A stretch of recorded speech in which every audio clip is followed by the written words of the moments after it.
Hello everyone. I'd like to introduce you to deep reinforcement learning today. We'll look at both value and policy learning methods.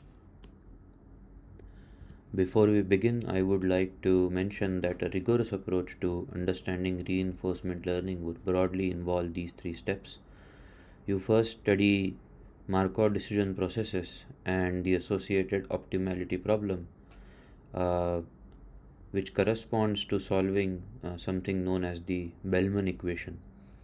And reinforcement learning then is a data driven estimation procedure to approximate a solution to that Bellman equation. Now, this approach is a bit too long for the nature of exposure here at ground zero, so we'll take a shortcut and look at what undergrads would look at in their first introduction to RL. So, I'd like to mention that these slides are open source, but they are a courtesy of Alexander Amini, who teaches the deep learning course at MIT, the undergrad deep learning course. Let's begin. So, the historiography of RL goes through, uh, emerges from the learning problem in dynamic environments.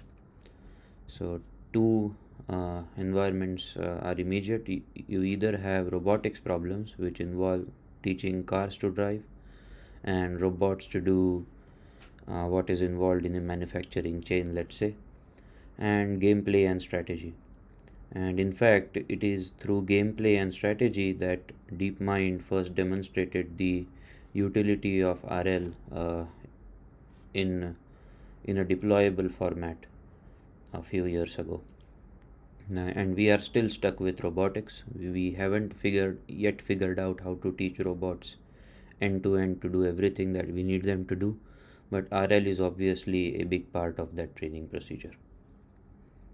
So we can start with looking at how we classify learning problems, and while this classification is getting blurry as time goes by, we we can start with looking at, let's say, supervised learning, which corresponds to learning input output maps between data and your target labels.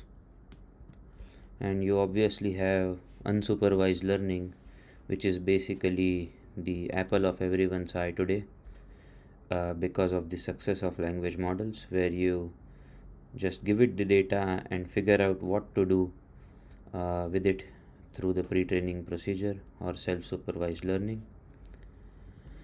And then there's reinforcement learning, which involves state action pairs. It involves some agency, and which means there is an agent who will decide what to do and will face the consequences of its actions. So, reinforcement learning is our focus today. It involves, as I said, a part of nature called agent, who is responsible to interact with rest of nature, which we call the environment. And the agent is capable of choosing what action to act in the environment, and as a result it can observe the state changes of the environment as a consequence of its actions, and these consequences are usually encoded in what is called the reward function. Now the agent is interested in maximizing its reward, usually until termination or in perpetuity. So the reward function then is the total return from time t is equal to now up to infinity. But if you really do have infinite horizon problems that do not terminate, this becomes a problem to do calculus, because this series will not converge. So the idea what we use it is we add a geometric factor gamma, which is called the discount coefficient, which basically says that let us look at rewards that will appear immediately with more priority and geometrically decrease the rewards that eventually appear in perpetuity. So you can tune the discount factor to emphasize if you care about rewards that are immediately going to appear, or you need to explore more and you also care about rewards that are in perpetuity. So if you care about long term rewards, you'll keep gamma closer to 1, otherwise you keep it closer to, let's say, 0. So this reward itself then helps us define what is called the Q function, which is quite central to Q learning. So, and it's just defined as a function of the state at time t and the action and a particular action taken as a function of that state at time t, and it's called the expected reward if you take a particular action at a particular time t when you are in a state st. So this is your Q function, and it captures in some way expected total future reward of an agent in state S that it can receive if it chooses to execute a certain action A in that state. Now this Q function is related mathematically with what the optimal policy is, that is what the best course of action is, because you can just determine what action is best provided you have the Q function somehow by maximizing the Q function at a particular given state directly. So if you are in state S, all you need to do is solve this maximization problem, which is a basic calculus problem if you have the Q function. Now of course the Q function is hard to estimate in real life for most scenarios, so you don't usually have it, which is why the problem involves learning. So deep reinforcement learning algorithms then classify broadly into two sections or two approaches. One of them is where you learn the Q function, and once you have learned the Q function, then you can ask your agent to act accordingly by solving this equation. Otherwise, there are policy learning procedures where you learn the policy directly by allowing the agent to offline and online try out multiple policies and learn the best policy essentially. So the latter is more popular today because it's more flexible and it's more scalable, but we'll look at both. So let's start with value learning. So as I said, the Q function can be hard to estimate for or encode using any symbolic procedure, and this is a good example. Of course, you know of the game on the left where a ball bounces off a paddle and it breaks those bricks above. Now the action A, if you take A, is a safe action to execute if you are looking at immediate reward next, because the ball will just bounce off and break off a purple brick, then eventually a green brick, and so on. But in the long term, if your discount factor is tuned closer to 1, you will find that the action B eventually may be able to dig a tunnel uh, along this edge, and the ball can then get through tunnel to the top and accumulate a lot of free points. So this is just an example of why the Q function can be hard to symbolically encode even if you have a fairly simple system at hand. So then we'll have to, so since it's hard to encode symbolically, you essentially then use deep neural networks to model this Q function. And this is broadly done in two ways. So one, you can take a state action pair and learn the Q function as a function of that state action pair. So this is similar to your supervised learning procedure. And on the other hand, what you can otherwise do is you can encode action S and ask the network to output the Q function for every possible action. Now both of these only work when you have a small discrete set of actions that you can take, because otherwise how will you set up this problem if you have an infinite dimensional action space? So this is fine, Let's start with that, because in the game that we were just looking at, you only have two actions: move left, move right. Now, once you have set up this learning architecture, you'll have to you need a loss function to train it. What is the Since you don't have a target q of s comma a, essentially because you cannot symbolically encode it, then how do we learn the q function itself? Well, then the idea is to have the environment agent pair at hand and ask the network what happens if you play according to the predicted q function. So, which means, given that you have a prediction of a particular q function, you take the best action.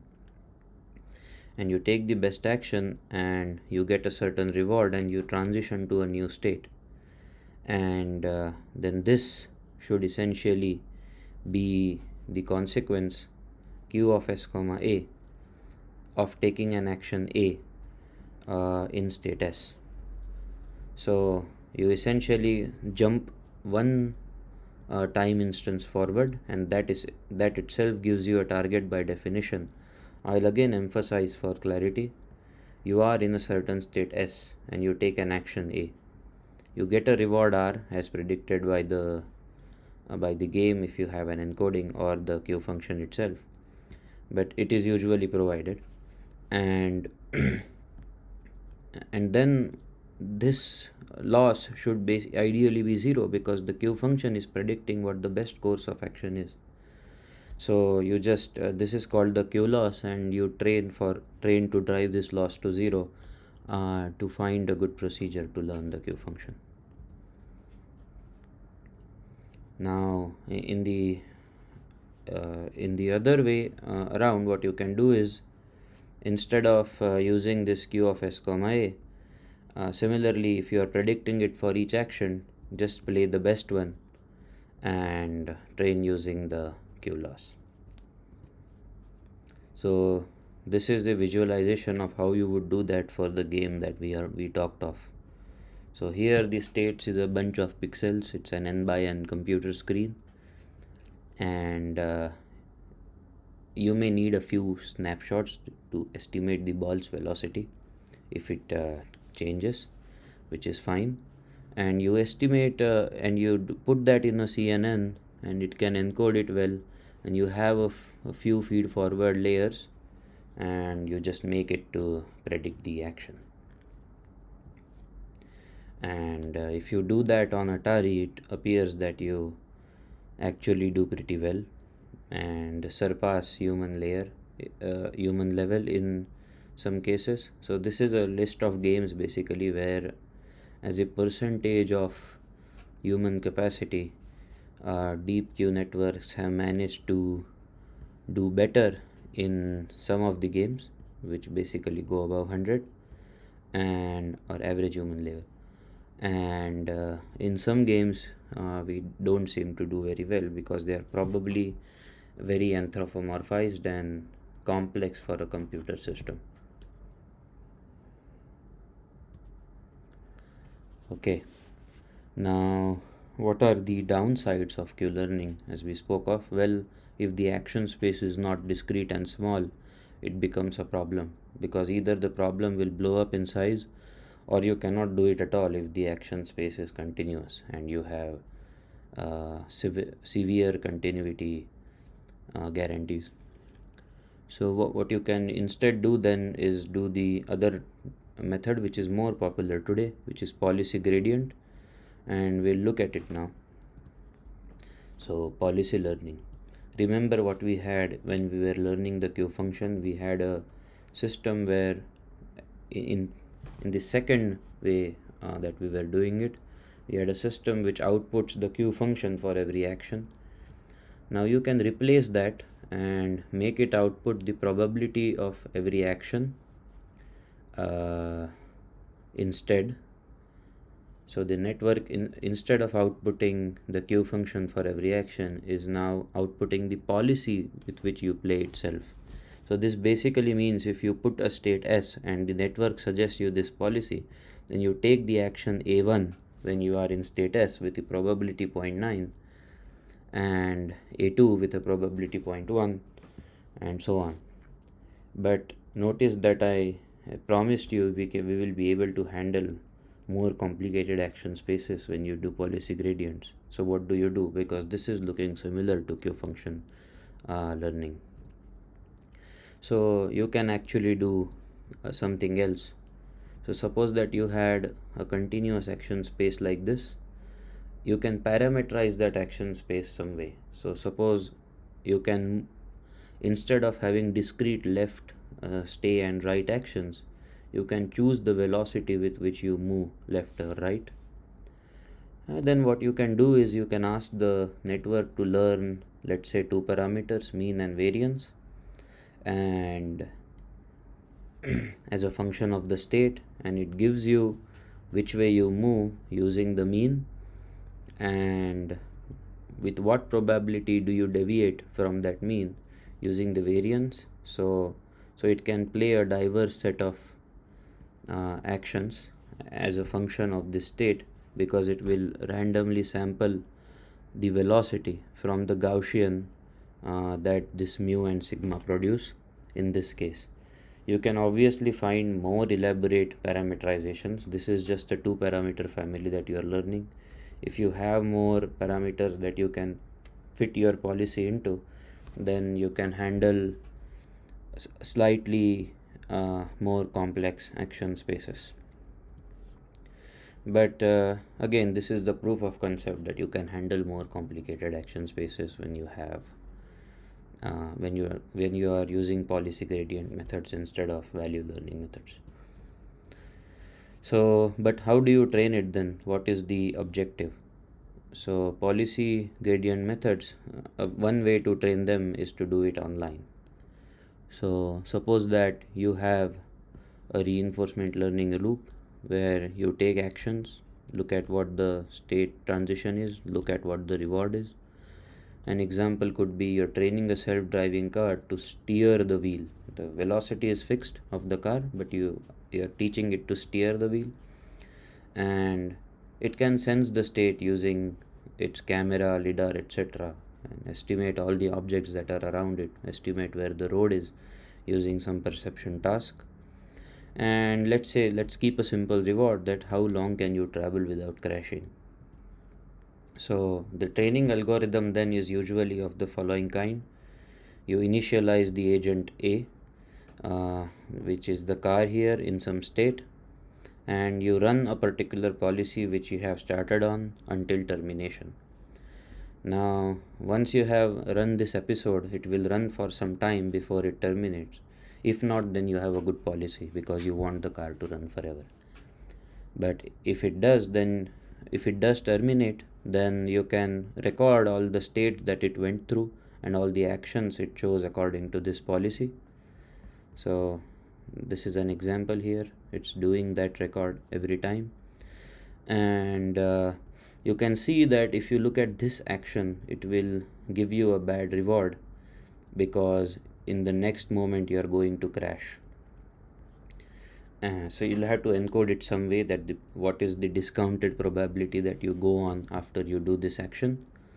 But once you record that reward, you can decrease the probability of actions that resulted in a bad reward and increase it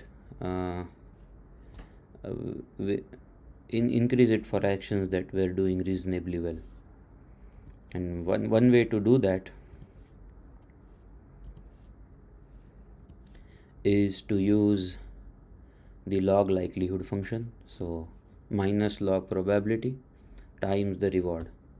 So if you use this loss function, what it will effectively do is, if the reward was high from that time onwards, then it will increase the likelihood of taking that action, and otherwise it will decrease the likelihood for taking that action. Because note that minus log p is very large for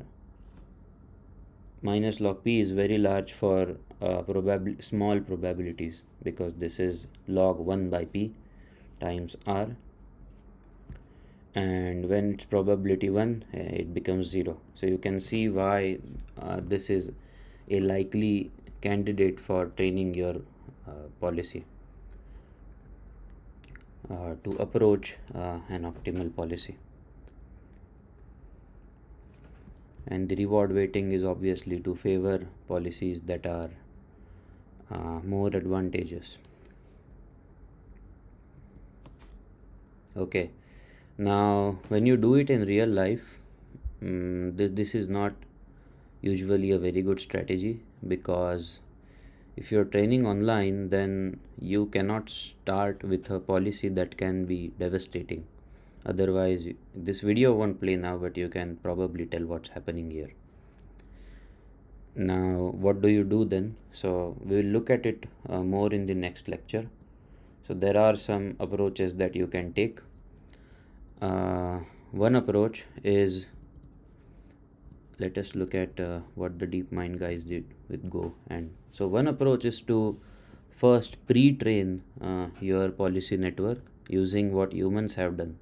So here it's Go, but you can show it several videos of humans driving, and then it can estimate what humans do in that state.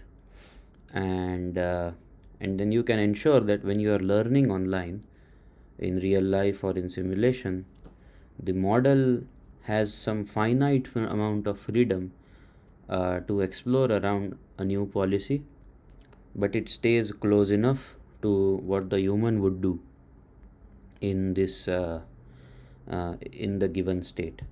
That's called proximal policy optimization, which we will look at in the next lecture.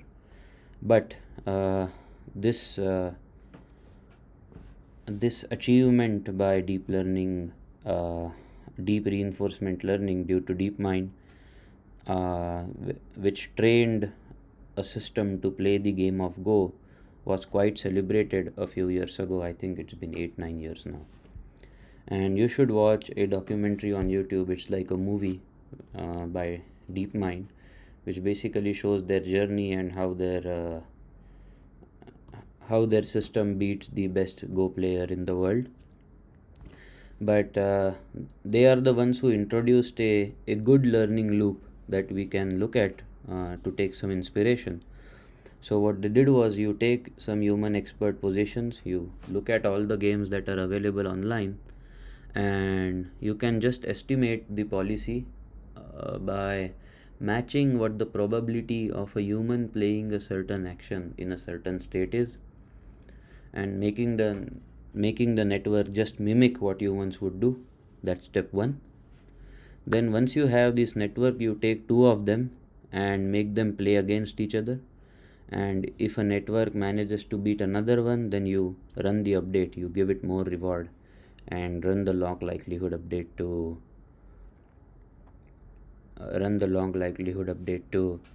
to increase the probability of actions beyond what humans would do. That's step 2. And once you have that, what you can then do is, you can generate self-play data to also estimate the Q function, because you have a lot of data. You can just see what the agents are doing in particular states and what happens as a result of them doing something. So they actually did all of it, and they used this policy network to generate a value network. And they also had a third component which we do not have in these slides, which is called a tree search component. So their model would spend some time searching using these value functions and this policy as to what would happen down the line, and what the human next door will do, because it has some idea as to what experts do, and then make the play. You should watch that documentary. I'll post it on the server. But we can now sum up that you have foundations, which are ideally Markov decision processes, but the way we have looked at them: agents acting in environment, state action pair, and you try to maximize future rewards. Discounting is just a procedure for us to be able to handle arbitrarily long time horizons. And we looked at Q-learning and policy gradient methods, where you can either estimate the value function if you can play enough and the action space is small enough, or more generally, you can just train online using a policy gradient method. We will look at policy gradient in more detail next time, maybe in the context of how they were used to fine tune the pre trained language models.